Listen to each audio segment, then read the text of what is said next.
একদল খাইছে, আরেক দল খাওয়ার জন্য রেডি হয়ে আছে। সম্প্রতি মিজানুর রহমান আজহারীর এমন বক্তব্য ঘিরে উত্তেজনা বাড়ছে রাজনৈতিক অঙ্গনে।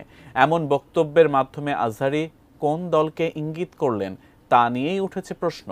শুধু তাই নয়, তাঁর এই বক্তব্যে খেপেছেন বিএনপি নেতা শামসুজ্জামান দুদু, সেই সাথে দিয়েছেন বার্তা। আজহারীকে উদ্দেশ্য করে কি বার্তা দিলেন দুদু, জানাচ্ছেন সহকর্মী এসআই রাজ। ওই যে কে যেন আজহার নাকি মাজার একজন আছে, আগে ওরা খাইছে এখন এরা খেতেছে না, কি বলছে না ভাইরে রাজনীতি করবেন স্বনামে আসে, আড়াইলে আবডালি লেগে রাজনীতি করেন।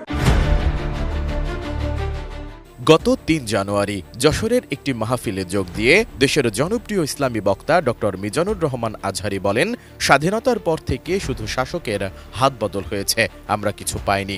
একদল খাইছে, আরেক দল খাওয়ার জন্য রেডি হয়ে আছে। স্বাধীনতার পর থেকে শুধু শাসকের হাত বদল হয়েছে, আমরা কিছু পাই নাই, ঠিক কিনা বলেন? শুধু ওনাদের দোষ দিয়ে কি লাভ? একদল খাইছে, আরেক দল খাওয়ার জন্য রেডি হয়ে আছে। কোরআন থেকে প্রেসক্রিপশন না নিলে সমাজ সুন্দর হবে না। কোরআনের প্রেসক্রিপশন না মানলে রাষ্ট্র সুন্দর হবে না। কোরআনের প্রেসক্রিপশন অ্যাপ্লাই না করলে শুধু দুর্নীতি দমন কমিশন দিয়ে দুর্নীতি বন্ধ করা যাবে না। ব্রেকফাস্ট, টিফিন কিংবা স্ন্যাক টাইমে মজাদার আয়োজন মানে অল টাইম ব্রেড। মাহফিলে তিনি আরও বলেন, বাংলাদেশ দুর্নীতির আখড়াখানা। গত ১৫ বছরে উন্নয়নের নামে প্রায় ৩.৫ লাখ কোটি টাকা লুটপাট হয়েছে। লুটপাট করতে করতে এদেশের মানুষকে ফুটপাতে বসিয়ে দেয়া হয়েছে। উপরে ফিটফাট, ভিতরে সদরঘাট, দুর্নীতির আড্ডাখানা, আখড়াখানা বাংলাদেশ, ঠিক কিনা বলেন? গত ১৫ বছরে উন্নয়নের নামে লুটপাট হয়েছে প্রায় ৩.৫ লাখ কোটি টাকা। মানে লুটপাট করতে করতে এদেশের জনগণকে ফুটপাতে বসায় দিচ্ছে। এদিকে মিজানুর রহমান আজহারীর এই বক্তব্য ঘিরে টালমাটাল অবস্থা রাজনৈতিক মহলে। বক্তব্যটির পক্ষে বিপক্ষে আলোচনা চলছে। ভক্তরা বলছেন, স্পেসিফিক কোনো দল নয়, বরং বাস্তবতাই তুলে ধরেছেন আজহারী। যে পরিবর্তনের লক্ষ্যে আমরা আন্দোলন করেছিলাম, সেই পরিবর্তন আসলে আসছে না। একদম কথাটি ফেলে দেওয়ার মতো নয়। একটা পার্টি আগে জুলুমের শিকার হচ্ছিল, তারা এখন মানে মজলুম জালিম হয়ে যায় কিনা ওই ভয় থেকেই প্রত্যেকটা মানুষ এই কমেন্টটা করছে যে যারা এত বছর ধরে দেখেছে, খেয়ে গিয়েছে, বাট এরা খেতে পায়নি, এরা দেখেছে, এখন তারা এসে খাচ্ছে। আমার মতে রিলিজিয়াস গ্যাদারিংয়ের মধ্যে এ ধরনের পলিটিক্যাল কথাবার্তা হচ্ছে আমি খুব একটা সমর্থন করি না। ইসলামিক বক্তব্য হিসেবে আমি রাজনৈতিক বক্তব্য হিসেবে দেখতেছি, এটা ইসলামিক বক্তব্য মনে করতেছি না। আর রাজনৈতিক নেতাদের অভিমত, একজন ইসলামিক আইকনের কাছ থেকে এমন বক্তব্য আশা করা যায় না। অন্যদিকে রাজনীতিতে সক্রিয় হতে চাইলে আজহারীকে জামাতে যোগ দেওয়ার পরামর্শ দিয়েছেন বিএনপির জ্যেষ্ঠ নেতা শামসুজ্জামান দুদু।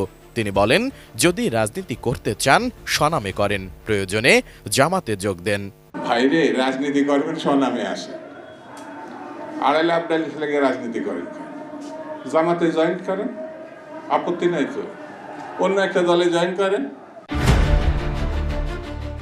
বিএনপির এই জ্যেষ্ঠ নেতা বলেন, বিএনপি বারবার ক্ষমতায় এসেছে জনগণের সমর্থনে, কারো ঘাড়ে পা দিয়ে নয়। আমাদের শাসনামল তখন থেকেই শুরু, যখন অনেকের জন্মই হয়নি। যারা বিএনপির বিরুদ্ধে ভিত্তিহীন অভিযোগ করছেন, তারা কি কখনো দেশের মানুষের পেট ভরাতে পেরেছেন? আমরা আন্দোলন সংগ্রামের মাধ্যমে জনগণের আস্থা অর্জন করেছি।